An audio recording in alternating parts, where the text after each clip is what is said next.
ഇപ്പോൾ കുമ്മനം രാജശേഖരന്റെ പ്രചാരണ വേദിയിൽ നിന്ന് വി.എസ്. അനു കൂടി നമ്മോടൊപ്പം ചേരുന്നു. അനു, ബി.ജെ.പി ഏറ്റവും കൂടുതൽ പ്രതീക്ഷ വെക്കുന്ന മണ്ഡലങ്ങളിലൊന്നാണ്. മാത്രവുമല്ല, ഏറ്റവും ആദ്യം സ്ഥാനാർത്ഥിയെ തീരുമാനിച്ച മണ്ഡലം കൂടിയാണ്. ആ ഒരു മുന്നേറ്റം പ്രചാരണ രംഗത്ത് നേടാൻ കുമ്മനം രാജശേഖരനായിട്ടുണ്ടോ? തിരുവനന്തപുരം മണ്ഡലത്തിലെ ബി.ജെ.പി സ്ഥാനാർത്ഥി കുമ്മനം രാജശേഖരനാണ് ഇപ്പോൾ നമ്മളോടൊപ്പം ചേരുന്നത്. ഈ മണ്ഡലത്തിലെ വിജയസാധ്യതകളും ബി.ജെ.പിയുടെ മറ്റ് പ്രവർത്തനങ്ങൾ സംബന്ധിച്ച് അദ്ദേഹം നമ്മളോട് സംസാരിക്കും. എങ്ങനെയുണ്ട് ആദ്യ ദിവസം? ഔദ്യോഗിക പ്രഖ്യാപനം വന്നതിന് ശേഷമുള്ള ആദ്യത്തെ ദിവസമാണെന്ന്. ആദ്യത്തെ ദിവസം തന്നെ മഹാത്മാ അയ്യങ്കാളിയുടെ അദ്ദേഹം പ്രവർത്തിച്ച് ധന്യമായ മണ്ണിൽ അവിടെ നിന്ന് കാലുകുത്തി ആ മണ്ണിൽ നമസ്കരിച്ച് പ്രവർത്തനം തുടങ്ങാൻ കഴിഞ്ഞത് ഞാൻ അങ്ങേറ്റത്തെ ചാരിതാർത്ഥ്യത്തോടുകൂടി ഓർക്കുകയാണ്.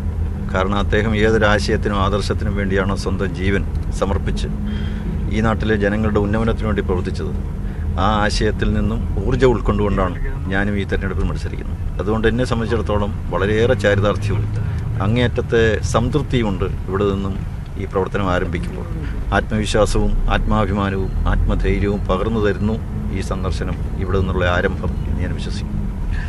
നേരത്തെ ചോദിച്ചതുപോലെ തന്നെ, അതായത് തിരുവനന്തപുരം പോലെ തന്നെയാണ് പത്തനംതിട്ടയും. പക്ഷേ ഈ പത്തനംതിട്ട സ്ഥാനാർത്ഥി പ്രഖ്യാപനം വൈകുന്നത് ഏതെങ്കിലും ഒരു തരത്തിൽ പാർട്ടിക്ക് ഒരു ദോഷകരമായി ബാധിക്കും? ഒന്നുമില്ല. വൈകുന്നതെന്ന് വെച്ചാൽ ഘട്ടം ഘട്ടങ്ങളായിട്ടാണ് സ്ഥാനാർത്ഥി ലിസ്റ്റുകളൊക്കെ പ്രഖ്യാപിക്കാറ്. ഇന്നലെ തന്നെ ബി.ജെ.പിയുടെ എല്ലാം പ്രഖ്യാപിച്ചിട്ടില്ലല്ലോ. ഘട്ടം ഘട്ടങ്ങളായിട്ടാണ് അവർ പ്രഖ്യാപിക്കുന്നത്. അത് കേന്ദ്ര തെരഞ്ഞെടുപ്പ് കമ്മിറ്റിയുടെ നിർണയ അധികാര പരിധിയിൽപ്പെടുന്ന കാര്യമാണ്. അതവർ ചെയ്യുകയാണ്. അത് ചെയ്യും തന്നെയാണ് എൻ്റെ പ്രതീക്ഷ. അതിപ്പോൾ ഇന്നോ നാളെയോ ഒരു സമയത്തിൻ്റെ മാത്രം ഒരു പ്രൊസീജിയറായിട്ടുള്ള കാര്യം മാത്രമാണ്. അതവർ ചെയ്യും. ഈ തൃശ്ശൂർ മണ്ഡലത്തിൽ തുഷാർ വെള്ളാപ്പള്ളി മത്സരിക്കാൻ ഒരു സന്നദ്ധത അറിയിക്കാത്തതാണ് ഈ പത്തനംതിട്ട ഉൾപ്പെടെയുള്ള മണ്ഡലങ്ങളിൽ സ്ഥാനാർത്ഥി പ്രഖ്യാപനം വൈകുന്നതെന്നാണ് പറയുന്നത്. തുഷാർ മത്സരിക്കുമോ? എന്താണ് താങ്കൾ? എനിക്കറിഞ്ഞുകൂടാ. കാരണം ഞാൻ അത്രത്തോളം ഉയർന്ന നേതാവല്ല. അതിൻ്റെ ഉന്നതാധികാര സമിതിയിലൊന്നും ഞാനില്ല. ഞാനിവിടുത്തെ ഒരു സ്ഥാനാർത്ഥി മാത്രമാണ്. എനിക്ക് ഇവിടുത്തെ ഈ മണ്ഡലത്തിലെ കാര്യങ്ങൾ മാത്രമേ എനിക്ക് പറയാൻ പറ്റൂ. തിരുവനന്തപുരം മണ്ഡലത്തിൽ ഉൾപ്പെടെ BDJS ഈ തെരഞ്ഞെടുപ്പ് പ്രചാരണത്തിലുണ്ടോ? എങ്ങനെയാണ്? BDJS ഉണ്ടല്ലോ, അവരെല്ലാവരും ഉണ്ട് ഈ തെരഞ്ഞെടുപ്പിൽ. അവർ ഘടകകക്ഷികളെല്ലാവരും ഒറ്റക്കെട്ടായിട്ടാണ് ഈ തെരഞ്ഞെടുപ്പ് പ്രവർത്തന രംഗത്തുള്ളത്. പൂർണ്ണ പിന്തുണ എല്ലാവരും വാഗ്ദാനം ചെയ്തിട്ടുണ്ട്. ഒരുമിച്ച് തന്നെയാണ്. ഇന്നിപ്പോൾ ഞാൻ ആറ്റിങ്ങൽ മണ്ഡലത്തിൽ പോകുന്നുണ്ട്. അവിടെ കൺവെൻഷൻ എല്ലാവരും ഉണ്ട്, എല്ലാ സംഘടനകളും ഉണ്ട്. ഇവിടെയും 26-ാം തീയതി നടക്കുകയാണ്. ആ സന്ദർഭത്തിലും NDAയുടെ ഘടകകക്ഷികളും എല്ലാവരും ആ സമ്മേളനത്തിലുണ്ടാകും. ഈ വെള്ളാപ്പള്ളി നടേശൻ വീണ്ടും ആവർത്തിച്ച് പറയുന്നത് തുഷാർ മത്സരിക്കേണ്ട, അങ്ങനെ ഒരു ഈ സ്ഥാനാർത്ഥി പ്രഖ്യാപനം വൈകുന്നു. മറ്റു മുന്നണികൾ സ്ഥാനാർത്ഥികൾ പ്രഖ്യാപിച്ച് വളരെ മുന്നോട്ട് പോകുന്നു. BJP അതായത് ഇപ്രാവശ്യം ഏറ്റവും കൂടുതൽ സാധ്യത കൽപ്പിക്കപ്പെടുന്ന പല മണ്ഡലങ്ങളിലും തിരിച്ചടിയാവില്ലേ? ഒരു തിരിച്ചടിയില്ലല്ലോ. കാരണം ഔദ്യോഗികമായ നടപടിക്രമങ്ങൾ നിയമപ്രകാരം പാർട്ടിയുടെ ഭരണഘടന അനുശാസിക്കുന്ന പ്രകാരമേ ചെയ്യാൻ സാധിക്കും. അത് ചെയ്തുകൊണ്ടിരിക്കുകയാണ്. ഒരുപക്ഷെ മാർക്സിസ്റ്റ് പാർട്ടിക്ക് ഇതിൻ്റെ ആവശ്യമൊന്നുമില്ലായിരിക്കും. അവരുടെ എത്രയോ ഉന്നത നേതാക്കൾ മത്സരിക്കാതിരിക്കുന്നുണ്ട്. അതൊന്നും ഒരു തർക്ക വിഷയമല്ല. ആർക്കും ഒരു വിവാദമാക്കേണ്ട കാര്യമില്ല. എല്ലാ പോളിറ്റ് ബ്യൂറോ അംഗങ്ങളും മത്സരിക്കുന്നുണ്ടോ? ഇല്ലല്ലോ. അപ്പോൾ അവർക്ക് ഈ ഒരു സംസ്ഥാനത്തിലെ കുറച്ച് മണ്ഡലത്തിൻ്റെ കാര്യം മാത്രം നോക്കിയാൽ മതി.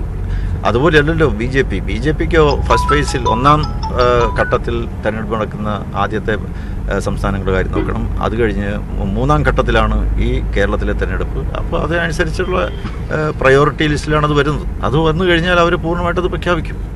അവരെല്ലാ നടപടിക്രമങ്ങളും പൂർത്തിയാക്കുന്നത് കൂടിയാലോചനയിലൂടെ പരസ്പര ചർച്ചയിലൂടെയൊക്കെയാണ്.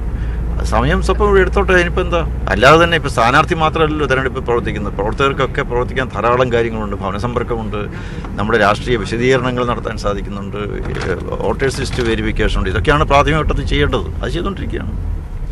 അപ്പോൾ ഈ കോടിയേരി ബാലകൃഷ്ണൻ പറഞ്ഞത് ഈ കൊല്ലം അടക്കമുള്ള മണ്ഡലങ്ങളിൽ ഒരു കോലിബി സഖ്യം പ്രവർത്തിക്കുന്നു. അപ്പോൾ ഈ BJPയുടെ സ്ഥാനാർത്ഥി ഒരു ദുർബലനാണ്, അങ്ങനെ ഒരു പ്രചാരണം ഇപ്പം ഇടത് ക്യാമ്പുകൾ നടത്തുന്നുണ്ട്.